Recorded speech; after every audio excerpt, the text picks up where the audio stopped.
Today, I'm taking the Fury to church, and you're going with, you sinner. Wait, this is a church now? What? I worked in this, church since 2000 when it was built. We built and tested ion thrusters, known as ion sources, and ion deposition systems here, from the mullet years, don't laugh, until it shut down in 2014. Now it's a church? Well, this is not the church I'm taking you to today. Cue the intro.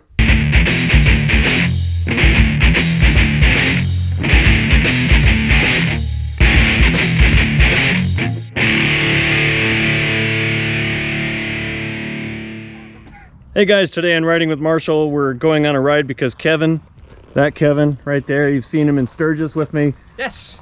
He's back in town. Yes. For a limited time only. Yes. And so I had to get some time in with him. And this is his friend Alan, which makes him my friend Alan. Yep. And this is Cheryl, which makes her my friend too. And so you've seen Kevin's bike on my very first video, his 2003 Electra Glide.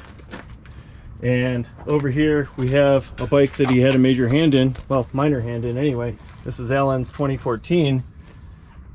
Just a street glide? Street glide. Okay, it's a straight street glide. There you go then. But obviously with some Screaming Eagle parts and a custom, very cool seat with some stitching that goes right into the pinstripe. Let's see Harley do that one. And a 21-inch custom wheel. Which one? The front one? The front wheel. 21. So what's the purpose of going bigger? Well, the 19, it just looks kind of weird. The 21 gives it the right stance. Okay. It's just the thing that everybody's been doing the last 2 or 3 years. And actually, your Fury probably has a 21. And of course, I rode my Harley. No, I rode my Fury. Fury. I believe it's a 21 already. So Honda was doing that for years ago.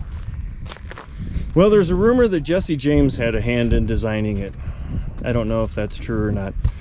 And that explains a lot of things like the, let's throw some really crappy looking welds in here to make it look like it was done in a garage when it really wasn't.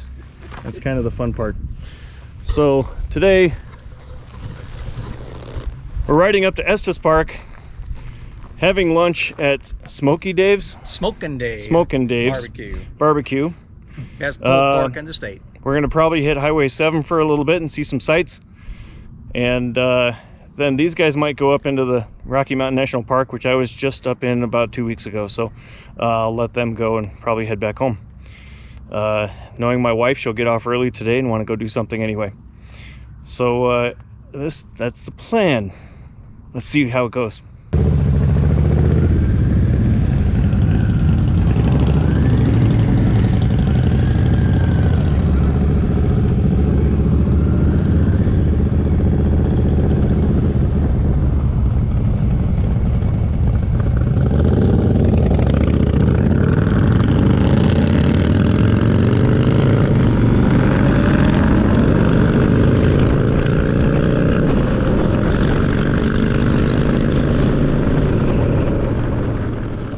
We rode from Fort Collins up to Horsetooth Reservoir, then to Masonville.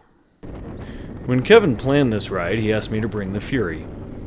I wondered why he didn't have me bring the 100th anniversary V-Rod, considering his bike is also a 2003. He said he forgot I had it. Well, time to make more videos with it, I suppose. The Fury isn't quite as fast in the sweeps, but it will do just fine.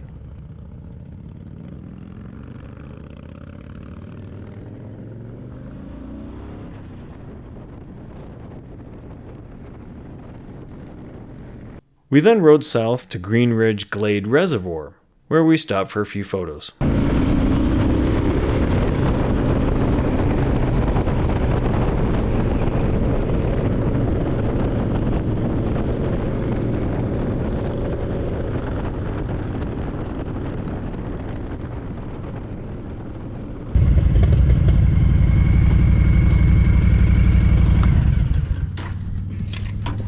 Time for a picture. I agree. I should have told Alan, says, you know stop for a picture. That's why you wanted me to lead. I just figured this was your guys' ride. I'm just along for the fun. Well, both, because I was like, I want to take a picture too. We may want to rethink our position here. I saw you waving, going, oh, look at the beauty.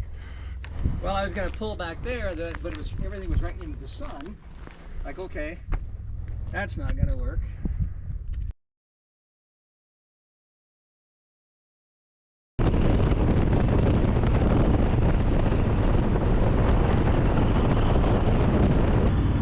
Then we took this really sharp turn. Travis and I have done that before on my concourse.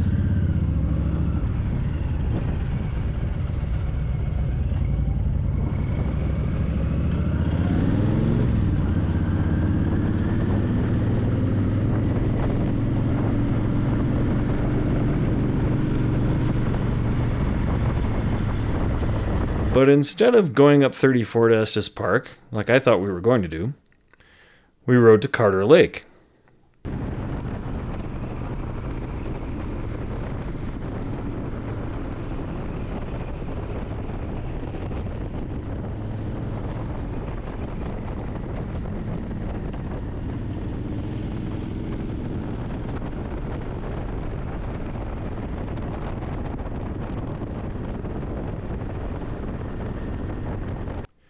From Carter Lake, we rode to Highway 66, an alternate way to get to Estes Park, by way of the town of Lyons, spelled with a Y.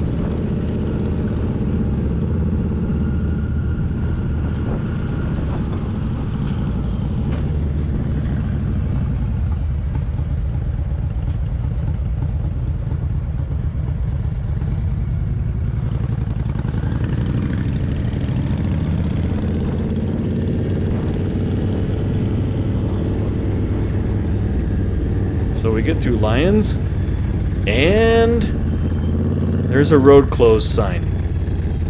That is a major theme here in Colorado lately. We seem to have more money to spend on roads than we have for anything else.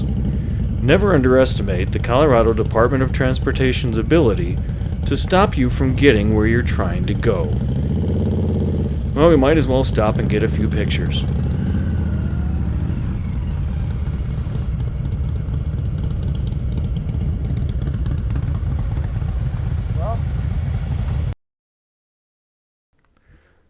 Oh, but wait. There's a green traffic sign, which means their road closed sign is a downright inaccuracy. We can go around their small one-lane closure. Lyons is the last place for a little Fury to get gas until Estes Park, something you have to be ever mindful of when you have the smallest tank of the group at only 3.4 gallons and no fuel gauge. You have to rely on the odometer. Still, it can go about 130 mountain miles before empty. We are testing that because next we are going off the map. Larby monsters here.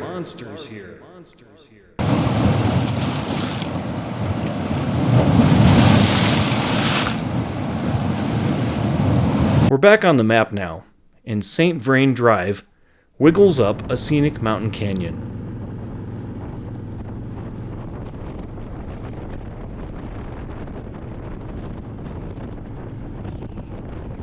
Oh, there are monsters here.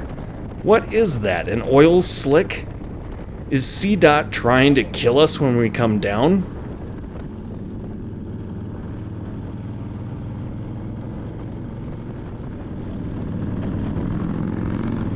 Well, here's one for us now. Although they are not noticeably slick, I'll ride the shoulder the next time I see one. Some warning would have been nice.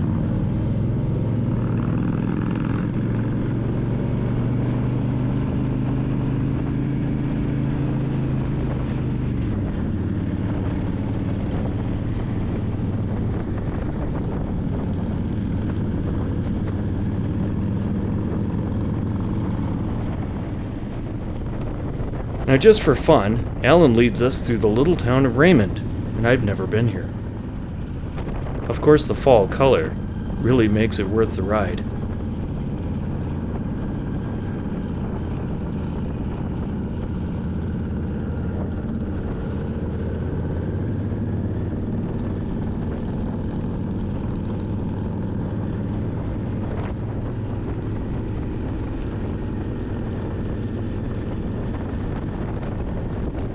And that's where the GoPro battery dies. We get back on the peak-to-peak highway and head north, stopping to stretch our legs. Now, not far from that spot is the Chapel on the Rock. And, wait for it, it's open. I've never seen the inside. I've passed it many times, but never seen the inside. St. Catherine of Siena Chapel is a Catholic chapel still in use today. Since the chapel is located on the grounds of the St. Malo Retreat Center, it often gets called St. Malo. The chapel is open to the public and events are held here. In the year 1916, Monsignor Joseph Bozzetti visited here and was inspired to build a church on this rock formation. He was inspired by what Jesus told Peter, "Upon this rock I will build my church." As far as I knew, he actually meant upon Peter. But anyway, I digress. As a man of the cloth, money wasn't his first love, so construction was delayed for nearly 20 years. He struggled with, guess who? The Colorado Highway Department, who wanted to destroy the rock formation and use it for road base. Eventually, the land was donated, supposedly by Mr. and Mrs. Oscar Malo, and named, supposedly, after St. Malo. I can neither confirm or deny any of that. Denver architect Jacques Benedict designed the chapel, which was completed in 1936. In 1999, Boulder County designated the chapel as a historic site, which means the Colorado Highway Department can't tear it down. Pope John Paul II prayed at the chapel during his visit to Denver in 1993. In November 2011, the Chapel on the Rock was spared from a devastating fire that destroyed a majority of the retreat center, and it forced the chapel to close its doors. While it was doing so for renovation, we had the historic flood that took place on Friday the 13th, September 2013. Not only did that flood wash away much of our Big Thompson Canyon leading to Estes Park, but it flooded all the area around the rock formation. It destroyed much of the surrounding terrain. It was heartbreaking. I was there. I saw it. The church, however, because it's on that rock, completely survived. No damage. My stepmother, the one who raised me, teases that I'll go up in flames if I set foot in a church. I think she forgets I was twice a Protestant youth pastor. Now, I'm not Catholic, nobody's perfect, so forgive me for not telling you more, such as anything about the Stations of the Cross here at the church. I'm not well versed in such things. To complete the ride, we went to Smokin' Dave's Barbecue. Kevin nearly called me a heretic for ordering catfish instead of barbecue. But hey, I love southern fried catfish, and Smokin' Dave's does it right.